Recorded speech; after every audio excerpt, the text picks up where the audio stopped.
All right, hello everybody. Welcome back to NCAA 2004 in the Duke Blue Devils Dynasty mode. We are back once again. If you remember in our last episode, we got banished from the ACC. So now we are just vagabonds now in the independents, amongst the independents, which I think in this game is Notre Dame, Navy, Troy State, and now us. It was UConn, but UConn is now in the ACC. So, which, as a commenter pointed out, hilarious that the ACC would do that considering the basketball prestige of Duke. The ACC in real life would never banish the football program, because of its poor play considering the basketball program. I think that's something the ACC just kind of learned to accept, that they're going to let Duke sponsor their terrible football program if it means that they have the basketball powerhouse of college basketball. So, I don't know. It's just funny, though. This is a video game in which basketball does not exist. Only football exists in this world. So, the ACC was well within their right to banish us. So now we're going to get into the offseason festivities, of course, because we got to try and fix this team in any way that we can. And it's going to be difficult because, as we saw entering into year number 2, there was a lot of position groups that we knew were going to have a lot of turnover entering into or at the end of the season. So, and I think quarterback room is going to have to be completely rebuilt. We'll just take a look at it now because we'll look at our players leaving. So, yeah, all 3 of our quarterbacks on roster are gone. One of them didn't even touch the field once, but it looks like both of them did a little bit. Looks like, yeah, two of them definitely had a little bit of action here, but obviously 16 was our primary thrower and did not have the greatest of seasons in either season. So we got terrible quarterback play here, and I don't know if there's going to be a replacement in the cards for us. Now that we don't have a conference, that's probably going to hurt recruiting as well. So we also lose our starting running back and fullback, so and our receivers. I'm just joking on it because pretty much every skill position player that was a major contributor last year is going to be gone. So our receiving core is completely gone, our quarterback room is completely gone, our starting running back and fullback are gone. I think this is our starting tight end, maybe, or no, I think we still have our starting tight end, but either way. So on top of also losing other key pieces around, our defensive line is going to need to be completely rebuilt. Of course, we lose some of our top defenders in our secondary are also gone as well, and then a punter, which we probably won't recruit a punter here, but it's still not like a major class leaving, but everyone who is a pretty significant contributor in some way, or at least one of the better players who were on the roster already. So I actually see this team getting worse before it gets better. So our coach will probably lose his job in this 3rd season because I doubt I'll be able to do much of anything recruiting-wise. But I'm going to jump into recruiting and then I'll chime back in and we'll just check the damage. We'll see how it went. Well, y'all, I think things went pretty well. Clearly the game was trying to throw us a freaking bone. Appreciate it, NCAA04. Thanks for that. Because you guys are going to be shocked by what we grabbed here. Yeah, for some reason, Aaron Holman, a 5-star quarterback from North Carolina, wanted to come here. No idea why. Zero idea. Maybe he's a legacy. Maybe his dad is a lawyer from Duke. I've got no idea. But for some reason, we had a 5-star quarterback prospect that wanted to come to Duke. We've done nothing to earn it, but here we are. We have a 5-star quarterback prospect. So we also got a 3-star receiving prospect in Patrick Fleming. He's I'm an idiot. I was about to say he wears 69. He's a 69th. Just ignore me. We also grabbed a 3-star running back in the final week of recruiting. Well, I didn't have one, and we finally grabbed one, so we've at least replaced the starting running back issue. And also have a top receiver and a new starting quarterback. I've also rebuilt the quarterback room, which is something I didn't think would be able to happen. But Andrew Ellison, a 2-star quarterback, also wants to come here. We also have J.P. Kramer, a 2-star tight end.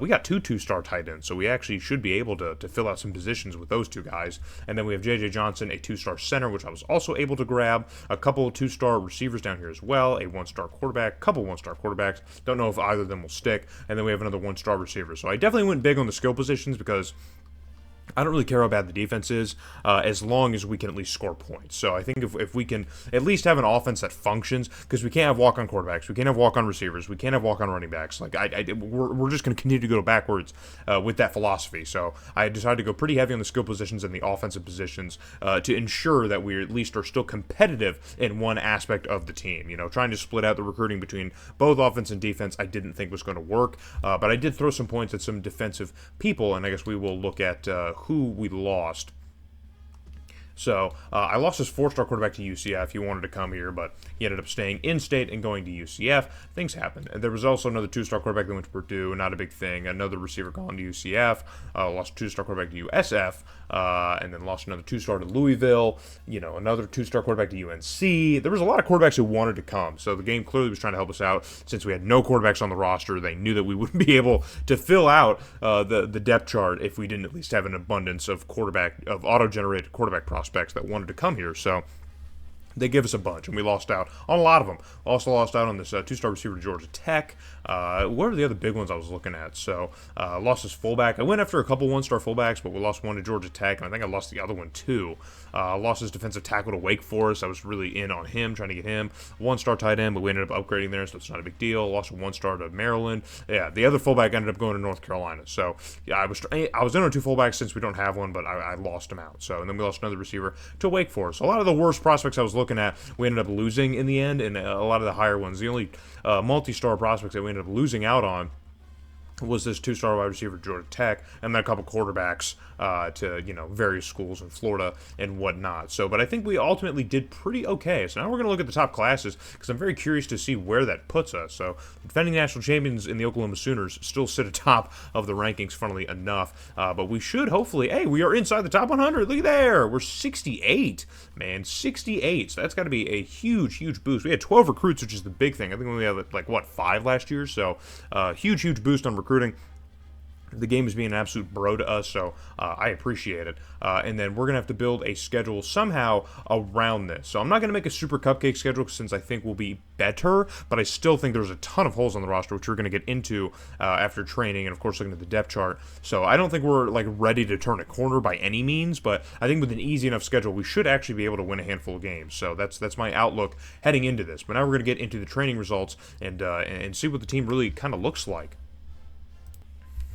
All right, so we have a big improvement here from a linebacker. It looks like a lot of the guys who are still on the team have a good little bit of a boost here into those high 60s. I think a full roster that's trending in that direction towards the mid to high 60s and even low 70s, I think, like I said, could probably win at least a handful of games. I that's where I'm gonna pin this here, but.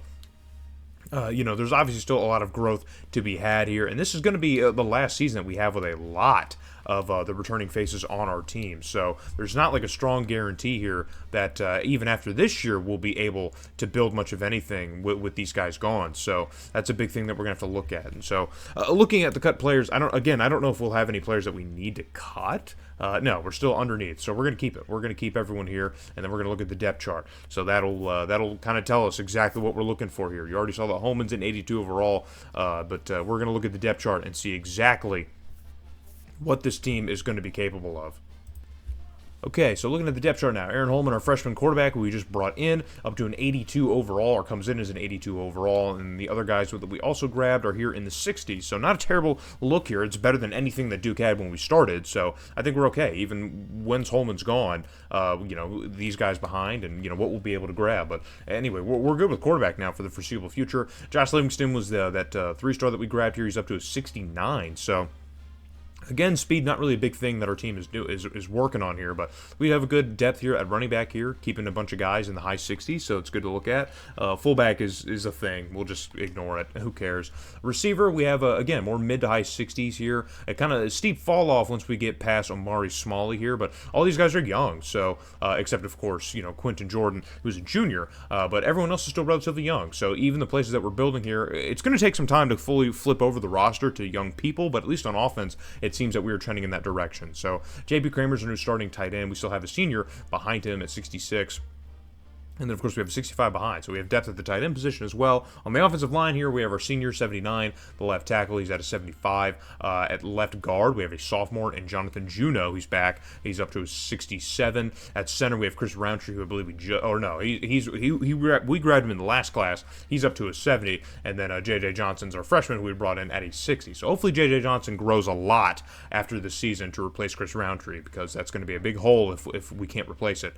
Number 77 is up to a 65. So our O-line's actually starting to look a little bit decent here. The right side's still pretty weak. Tony Darnell up to a 66 at right tackle. So the offensive line is a little bit weak on the right side, but everyone's at least pretty consistent in the mid 60s to low 70s. So We're getting there. Our right end up to a 74. We lost our left end, remember, but we have two right ends here, starting at left and right, but they're both 74, so good. I don't care. Pass rush should still be a good thing. It was decent last year. We'll take it. Defensive line is still pretty decent. It's okay. It's all right for the most part. I thought we'd be in a worse shape because it wanted me to recruit more, but I think we're actually in a pretty decent spot here, so we'll take that. Linebacking core on the left side here, we have number 22 up to a 75. In the middle, we have, again, two unnamed guys here, but up to a 64. And on the right side, we have number 30, who's up to a 71. So linebacking core should actually be pretty decent. And then cornerback room is a bit of a fall-off here. A bit of a fall-off. We have a receiver slotted in here because we don't really have the depth there, and everyone's a little bit older now. So this is going to be a huge position of need after this season. We're going to have to completely rebuild the cornerback room, absolutely. So, and then safety, I wasn't really able to do much of anything with it. So I think this is a walk-on. Jonathan Sterling is a walk-on safety, and then we have number 5, who's a senior. So we're gonna need a pretty big answer there after this season for sure. And then our strong safety, number 46, he is also. Or Colin Lloyd, I think, was a walk-on last season, so who knows? Who knows how those guys will build and develop? Probably not very well, but yeah, safety and cornerback, that might all be something that we need to focus on. Defense might be exactly what we need to look at next season since we focus so much on offense this season. Lou Bearden is up to 64 at kicker, and then we have a walk-on punter and Broderick Trapman. I wasn't even going to waste the time or recruiting points on a punter. It was irrelevant. It did not matter. So now with the roster fully in tow here, I think we actually have a decent roster that could contend against the worst teams. I think that's it. So I'm going to see if I can't build a schedule. I'm going to try and balance it a little bit. So what I'm going to try and do is okay, the whole thing's custom. So here we go. Here's a look at how many games is this? Good Lord. 2, 3, 4, 5, 6, 7, 8, 9, 10, 11, 12, 13 games. I guess I'll take 13 games. That'll probably give us another chance to win them. So what I'm going to try and do is I'm going to try and keep some of the in-state stuff. That's what we'll do. I'll try to keep some of the in-state stuff, and then the rest of it, I'll just make some easier games, and I might put one super difficult game in. So give me a second. Let me build our schedule for us. Okay, so don't let the strength of the schedule fool you. It's pretty easy. But I didn't add too much crazy stuff. Obviously, the big one is I added an FCS game in Elon. If we're going to play 13, I think playing one FCS game is fair. But we're going to play Elon, in-state rival. I added Arkansas State and Idaho, but I left Buffalo. They were already on there, so I left Buffalo. I added North Carolina, so we're able to keep our rivalry alive. I did not change San Diego State or New Mexico or ECU. I added Navy. I left the Miami game, and also Rutgers and Troy State and Wake Forest were already on the schedule, so that's how things stack up. We also don't have a bye for our first 12 weeks of the season, so we get a break, and then we finish off with Wake Forest. So I think this is actually kind of fair. Maybe I could have made it a little bit more difficult, maybe added one more ranked opponent on there, but again, we're trying to save our jobs here, and we definitely need, and we're not even at a conference anymore, so we need to at least get the prestige of the team back up in order to save our jobs and even keep this team trending in the right direction. So that's the big focus here, and we are trying to rebuild this program. So since we're independent, we have this luxury. Obviously, once we get back into a conference, if we get back into a conference, we will not have this luxury of putting a schedule like this. So I'm going to take advantage of this now that we're independents, and we're going to stick with us here. So the other big thing with our coaching strategy, I've been gone heavy on running since that was the one thing that we could kind of do well, and it hasn't really worked out. But now that we have a decent quarterback and some decent receivers, I'm going to completely flip the script on our offensive strategy because I don't think we should be running the football a lot since we don't have great running backs or fast running backs, but we now have a great quarterback. So as long as he's slinging the pill 40 times a game, it doesn't matter. We should be able to survive with that. So that's what we're going to do. Now we'll look at the report card just out of fun. Yeah, D- job security. So if we have another disastrous season, we will not we will not keep our jobs, obviously. So taking a look at our contract info. So we've maintained the team's prestige at 1 star, but we need a bowl bid and need to have a winning season. So hopefully with this one, we probably won't get the bowl bid, but we might be able to have a winning season. I think as an independent, we probably won't get the bid to be in a bowl, even if we win 6 games. So that's going to be a thing to look at. But now we're going to get into our schedule and sim through things. So let me save real quick, and then we'll get into that. All right, so following the simming of the season, man, things went pretty well. We won 6 games, including Elon. We beat our FCS game only by 9 points. That's kind of gross, if I could be honest with you. That's not great. But we did beat Arkansas State here. We did lose to Idaho, a game I thought we could win, but that was a road game. So we did beat Buffalo, though, and win our rivalry against North Carolina, who's also bad this year. Do they rank higher than we do? They do. How? They're 2-10. This is ridiculous. We then lost to San Diego State. They had an amazing year, by the way, and aren't ranked. I have no idea how, but they're 10-2 and they're not ranked. We then beat New Mexico as well, lost to ECU, picked up a win against a bad Navy team, got blown out, beaten out of Miami. But, they're number 7 in the country. That's to be expected. And then we lost another close one here to Rutgers, which I think we probably could have won this game, but probably not as well. Another close game with Troy State. But still multiple scores, so what really is close? And then, of course, we lose to Wake Forest, who also had a pretty great year this year. So getting blown out there makes a ton of sense. But we finished 6-7. That's for the kids, I guess, 6-7. But I don't think that's going to put us in any sort of positions, especially being an independent. We probably needed to win at least 7 games to even get a consideration. But we're going to sim through the conference championship week and see what fate awaits us here, if any fate awaits us. I don't know if we'll have any fates awaiting for us at the end of the tunnel here. Okay, so here's the Heisman results. 2 out of Virginia. Interesting. So from Virginia and Virginia Tech. It's completely dominated by running backs. So owed to be in this era of college football when running backs still dominate the Heisman votes. Nowadays, it's more of a quarterback stat, but regardless. So we don't get a bowl game, obviously, to be expected. Being a 6-7 independent team, there's probably zero pathway for us to even get an at-large bid in any of the bowl games. There's not nearly enough bowl games for us to even get that consideration as well. So we're going to sim through the rest of the bowl games here and see what the school decides to do, because our job security is also not guaranteed. We could also be fired from Duke still for this quote-unquote mediocre season, because it is a losing record. And yeah, here we go. So we did get fired from Duke, obviously. So going 9-28 in our first 3 seasons here. We never beat a top 25 team, which obviously is to be expected. We did win. We do have a positive record against rivals, which I think would count for something, but clearly not here. And our team prestige is still at 1 star. And I'm guessing it's just because we're an independent. I guess going 6-7 as an independent probably doesn't really push the needle all that much. I don't know. The game's pretty low on us for a team that won 6 games, and only one of those is an FCS game. So we had 5 FBS wins against actual FBS teams, which has got to be better than some of the teams that are ranked in front of us, like North Carolina, who obviously only has 2 wins, which might not even be FBS wins. So, but either way, so we are going to, I guess, retire.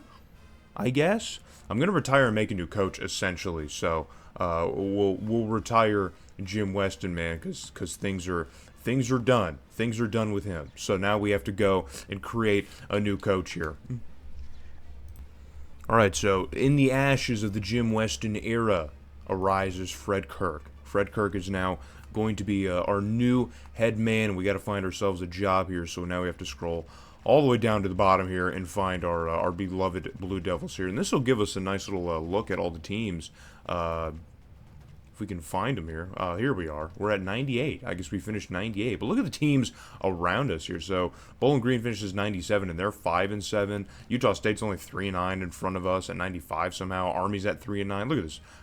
It doesn't make a ton of sense, I guess. But we are going to take over the Duke Blue Devils here. So obviously the goals are still the same here. We need to maintain team prestige. Need to have a bowl bid. And need to have a winning season. So we are taking over here. The new era, the Fred Kirk era, is upon us now. We are in a new era. So already swapping coaches, hilarious. Just hilarious. Already swapping coaches in this game. So now let's look at the stat book here before we officially close out this episode here. It might be a little bit longer. So both quarterbacks, or 2 quarterbacks rather, touched the field in this season. Aaron Holman, I figured the reason that our offense probably didn't work that well is because he was throwing a lot of interceptions. And that's bound to happen when you up the passing game like we did on Jim Weston's strategy. We might try a little bit more balanced of a strategy with Fred Kirk in the next season, see if that helps a little bit. But still got close to 3,000 yards and 16 touchdowns. Just obviously the interceptions is a glaring issue here. And Andrew Ellison looks like he maybe only played about a game. This is about a game's worth of stats, so who knows. But Josh Livingston still, we went really low on running, and we still almost had a 1,000-yard rusher with 5 touchdowns, so there's some hope there maybe for the future, a little bit of hope. We had 2,000-yard receivers, which is something we've never had, or at least didn't have in the Jim Weston era, but or in the first 2 seasons, rather. But Patrick Fleming, a freshman receiver here, 5 touchdowns, 1,079 yards. And then, of course, Quentin Jordan here, the junior, I think of the transfer that we got, over 1,000 yards and 8 touchdowns. So pretty solid. It's a huge, steep fall off after that. There's not really much else going on. But between our top 2 receivers, we were getting some production through the air. So that's good to see. Our left tackle had himself one tumultuous year, we'll say. Tumultuous year, giving up 11 sacks is really bad. Chris Roundtree also had a pretty terrible year as well. Tony Darnell, not a great year either. It looks like our offensive line was a humongous issue this year. So something I thought would actually be pretty decent. A position group I didn't think we'd have to worry too much about ended up being probably like the biggest kryptonite, one of the biggest kryptonites here. But our left outside linebacker, another great season here, 100 tackles here, 17 tackles for loss, which for sure probably leads the season. Looks like both of our outside linebackers were really kind of feasting this year. And then sack-wise, our right end, which again, a pass rush I thought was going to be something that we at least did decently well. Looks like only one of our right ends made it up here. I don't know where the other one is. He's probably pretty far down. Yeah, we got to go down a far way. Yeah, didn't even have another sack. So, or actually, I was looking at the wrong column. I think he had one. Yeah, what? One sack? One sack. That's it. So, one side was absolutely feasting. The other one was absolutely not. So, looks like we were getting a lot of penetration. If this is the one that started on the left side, then on the left outside linebacking position, looks like we had a lot of pass rush on the left side, potentially, and not so much on the other side. So, interesting to look at. And then interception leader here. We had 2 guys with 5, and then someone with 4. So, actually, pretty good here. And our wide receiver, who had to take a lot of reps on defense, basically the Travis Hunter, the worst Travis Hunter, had to take a lot of reps on defense because we didn't have the depth at the cornerback position. Ends up having a pretty productive year there. So, good for him. Good for him. There's no position swaps in this game. That's an NCAA05 and onward thing. So, we could just put him there, just permanently put him there, but probably not. We probably still need him to receive. I don't know how well he did receiving-wise anyway. He had over 200 yards. Almost 300 yards and a touchdown, so he was kind of doing a little bit for both of us. And then Lou Bearden had himself a slightly better season. It's about the same season, honestly. Look at that. It's about the same. He took one less attempt, so that's the only reason why his percentage is better. It's essentially the same exact season he had last year, so I'm not putting a ton of stock in that moving forward. And then, of course, we will look at the stat rankings and get on out of here. So, oh my goodness. So, offensively, we were very bad. We were one of the worst teams offensively in the country, despite winning 6 games. Passing yardage, though, was rather efficient. So, our offense as a whole didn't move that well, but we were able to throw the ball decently well. And obviously, you can see the anchor of our stats here is running. So, we did not run the game efficiently on a game-to-game basis all that well, despite having a running back almost to have 1,000 yards. It looks like he was really the only bit of production in the run game. So, that would explain that. And then, yeah, we didn't score a lot of points a game either. Our offense really just could not find the end zone all that well. So that drops us pretty low as well. But passing was pretty decent, man. We had a top 50 pass game by most metrics here, but just everything else, it just, yeah, look at that running. We were, I think, third to last in rushing touchdowns. So the problem there, I think, is just the depth. It looks like we only have the one running back really kind of generating production, and nobody else was. So I think that was kind of like the big issue there. First downs is kind of low. We gave up a ton of sacks, obviously. Red zone attempts, we're at least within 100, but the percentage is not great. So we generated more attempts than the last team and had more touchdowns than the last team. These numbers are decent here, but the overall percentage is not great at all. So very interesting way to interpolate these stats. Defensively, we appear to be pretty good here. So getting in the top 75 of the country here, just a little bit outside, I will take in terms of production on defense. So second in interceptions, man. So we were generating a lot of opportunities for our offense and just not doing much with them. So again, last year we struggled with recovering fumbles too. We were really bad with that. I don't know what. I think it's just the game not allowing us to do that. So red zone attempts here, we were not all that great. So it looks like a percentage was. So our defensive stats in the red zone are completely flipped from offense. So we gave up a lot of opportunities. We gave up a ton of field goals in the red zone, but the percentage, our efficiency on defense in the red zone was actually really good. Actually pretty solid. Our efficiency overall as a team here. So, again, the third down percentage up to 85th in the country. It's not great. You'd like it to be a little bit better. Fourth down was close to 50, so maybe that's a little bit better here. Not really worried about 2% or 2-point conversions all that much here. So penalties, kind of interesting to look at as well. And then we've got to look at turnovers. So obviously we threw a lot of turnovers, we knew that, or threw a lot of interceptions, and also fumbled a lot. So not only with running the football where we're not that productive, we were also fumbling a lot. So yeah, a lot of turnovers, man. Look at that, 113th, man. So yeah, we were giving up a ton of opportunities. So that probably also explains why we lost as many games as we did. You protect the football even, 5% better than you did. That probably completely flips maybe a couple games on the schedule, perhaps. So, and that's even considering how many interceptions that we got and our takeaways being, in the top 20 in the country. You know what I mean? But turnover differential still not all that great here. But there's some things to like about what we did statistically. There's not a lot of things to hate, but it's very clear that there's just areas on the team that need to get a lot better. There's just areas on the team that have to improve and have to get a lot better. I guess we'll look and see who our national champion is here. Let's see who it is. Scroll all the way down here. Let's see who it is. And it is Oklahoma. Oklahoma goes back to back. So Colorado State wins the first one, and Oklahoma, I said Oklahoma State. Oklahoma wins the last two.